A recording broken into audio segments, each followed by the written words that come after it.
Leo Drager here. I want to talk to you about a tool called wget or wget. This is great for retrieving something from a web server if you know exactly what the target is and what you want to retrieve. So it'll go out to the internet, do a GET request, grab whatever you want from a particular server, and then copy it to the working directory that you're working in. So if I just print my working directory, you can see I'm in /root.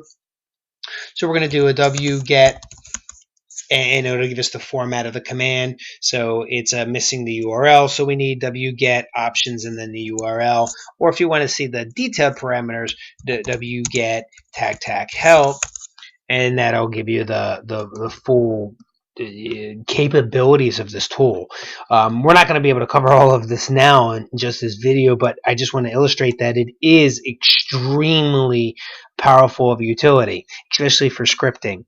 Okay, so you got basic stuff like versions, or if you wanted to go into the background, you got the specific logging options.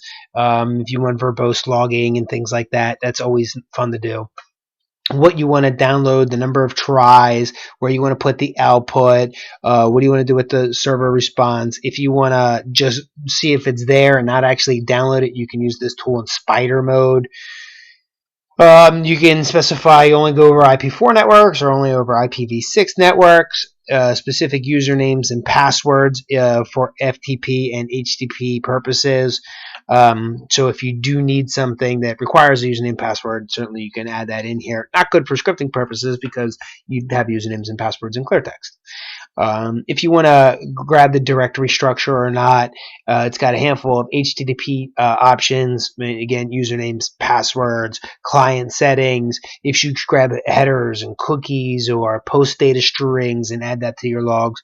If you want to go over HTTPS or transport level security, and if so, what are the files and the certificates and their versions, and what are the private keys and usage and things like that.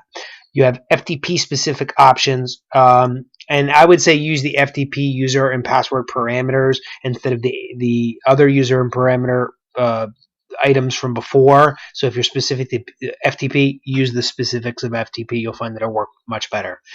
If you want recursive, in other words, all of the files and directories, and again, you have some additional recursive options like, accept this or reject that.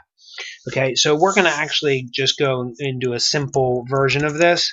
So it's wget http www.facebook.com/robots.txt.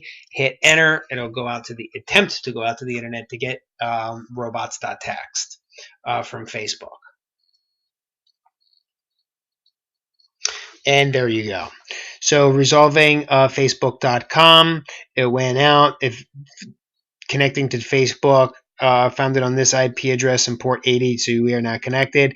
So HTTP request sent, awaiting response, got an OK, and then you can see that basically it tried to copy the file and it saved it. So now if I do an ls, I should be able to see that robots .txt. Now we can edit it, is that on the hard drive.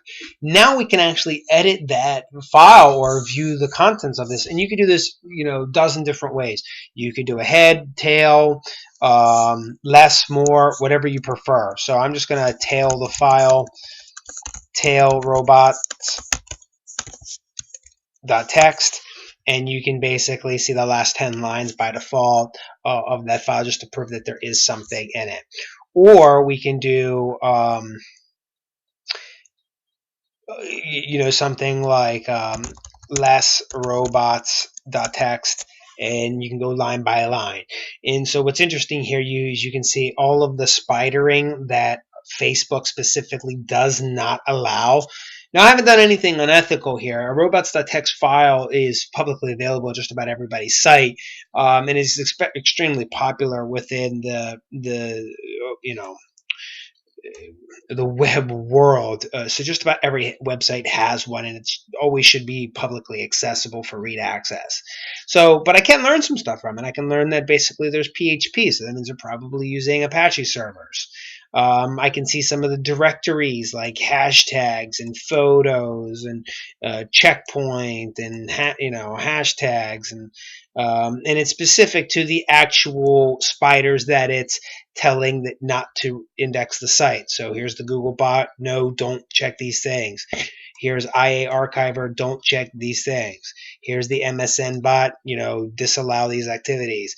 Here's the Naver bot. Disallow these activities. Or a Cisna bot. Disallow these activities. Slurp, which is like a common program for indexing, etc., or Yahoo's Yandex, or Yeti. Okay, so nonetheless, you get a basic idea of, one, how to go to a website, grab a file, copy it to your local host, and then basically analyze that file. So it's relatively simple, but in any sort of web application, pen testing, reconnaissance for websites, you definitely want to know how to use a wget. So I hope you enjoyed the video, and I'll see you in the next one.